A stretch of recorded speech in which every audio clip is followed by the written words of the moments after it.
Hi, Alan Stratton here from CostMatters.com.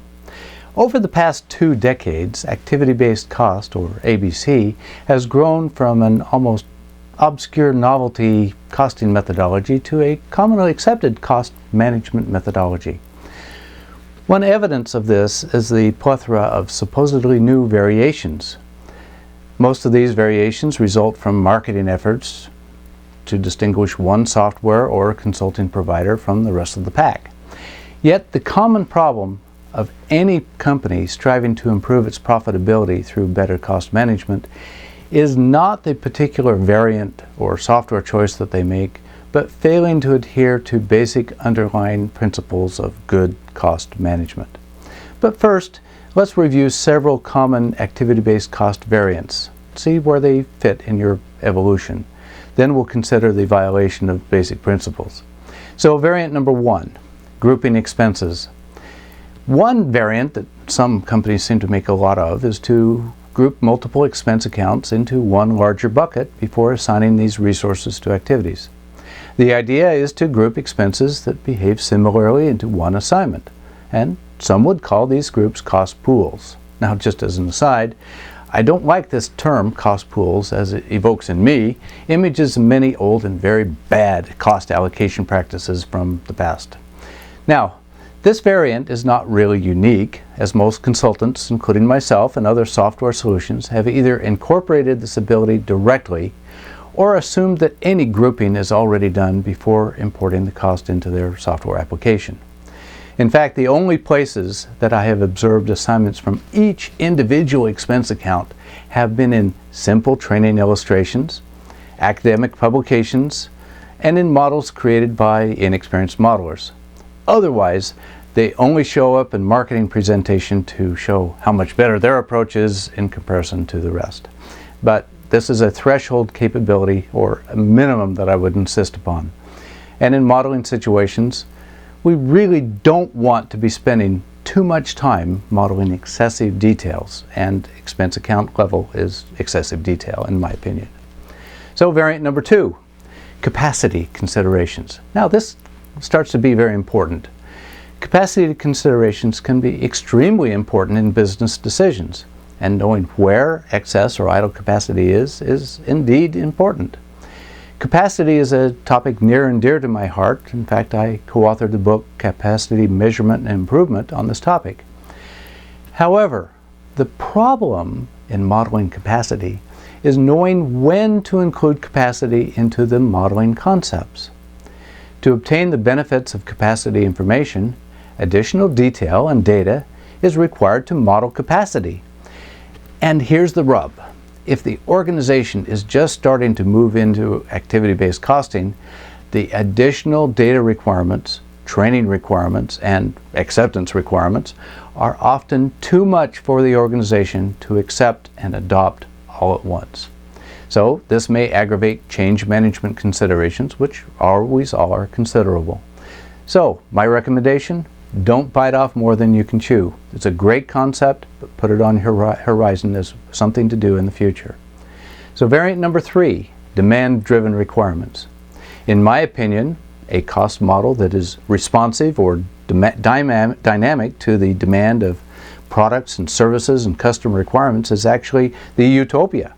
It's the epitome of what I'd like to see in a model.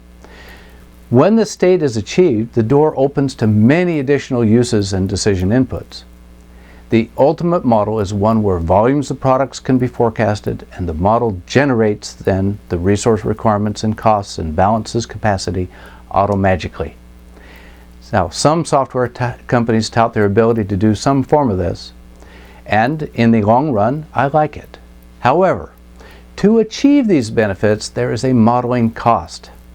Instead of using observable and actual usage quantities to model with, the model must incorporate what we call consumption rates, so to get the volumes.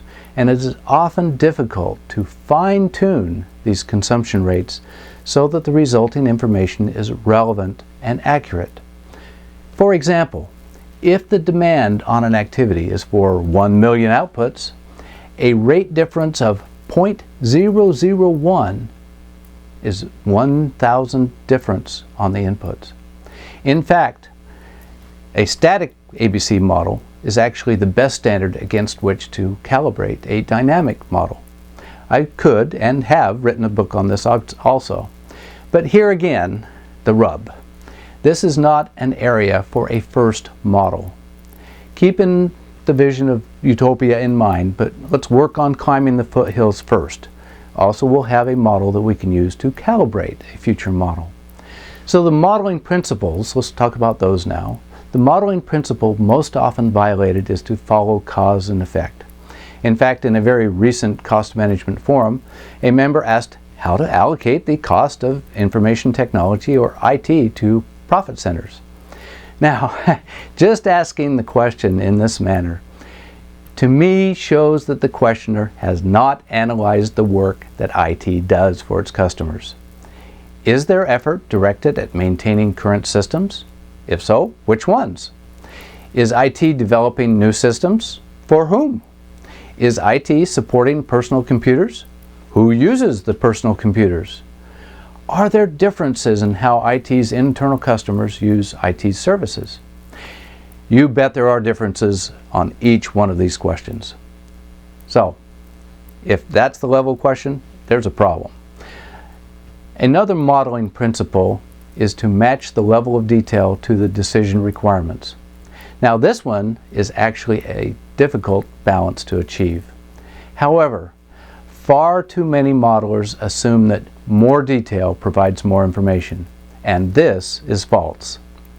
To be information, truly information, data must be appropriate to the decision that needs to be made. Again, there is a cost to modeling excessive detail. Here it may be better to start modeling at a higher level of aggregation with less detail. Then, as the model is accepted by decision makers and their requirements evolve, add selective detail to the model, only where you need it. And far too many modelers, at least initially, start out with excessive detail before they understand the cost to maintain that level of detail and how it would be used. So, providing good cost information to profit decisions is actually an art. Moving from no cost management or poor cost management to meaningful and actionable cost management is indeed a challenge. Now, while most variants of activity-based costing are actually attractive, they come at a cost. If you're just starting your journey, start simple and follow good basic principles. Then, add features and capabilities once the benefit is worth the cost and you're ready to take the step. You have acceptance of your first stage. As in learning to swim, start at the shallow end of the pool rather than on top of the Olympic diving platform. So what is your experience in adapting ABC to your company? I'd appreciate your comments below. To your business profitability, I'm Alan Stratton from costmatters.com. Thank you.